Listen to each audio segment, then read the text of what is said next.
இறுக்கம் ரத்ன முதலியாருக்கு வள்ளல் பெருமான் எழுதிய திருமுகம் 23. முசுமுசுக்க சமூலம் கொண்டு வந்து பசும்பாலில் ஊற வைத்து உலர்த்தி இடித்து சூர்ணமாக வைத்துக்கொண்டு நித்தியம் காலையில் தேயிலை தண்ணீர் காய்ச்சி சாப்பிடுவது போல சலத்தில் போட்டு சுண்ட வைத்து பசும்பால் சர்க்கரை மிளகு பொடி கலந்து கொஞ்சம் கொஞ்சமாக சாப்பிட்டு வர வேண்டும். இதை சாமிகளுக்கு தெரிவித்து அவளை கொண்டு செய்வித்து சாப்பிட்டு கொண்டு வர வேண்டும். உத்தியோகம் தடையாயிருந்தால் அதை விடுத்து தேகத்தை பக்குவப்படுத்திக் கொள்ளுங்கள். தேகம் பக்குவமான பின்பு சிவானுகிரகத்தால் உத்தியோகம் சம்பாதித்துக் கொள்ளலாம்.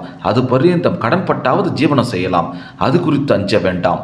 மேல் குறித்தபடி நான் அவசியம் வருகின்றேன். நமது மெய்யன்பர் வேலு முதலியாருக்கும் நான் வருவது நிச்சயம் என்று குறிக்க வேண்டும். நமது நாயக்கர் அவர்களுக்கும் அப்படியே. இந்த கடிதம் கண்டவுடன் தங்கள் தேக நிலையை தபாலில் தெரிவிக்க வேண்டும்.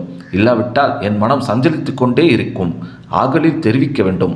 தாங்கள் சிவாய நமவென்று சிந்தித்திருப்பார்க்கு அபாயம் ஒரு நாளும் இல்லை என்பதை சத்தியமாக கடைபிடிக்க வேண்டும். புரட்டாசி 6 இங்கனம் தங்கள் அன்புள்ள சிதம்பரம் ராமலிங்கம்.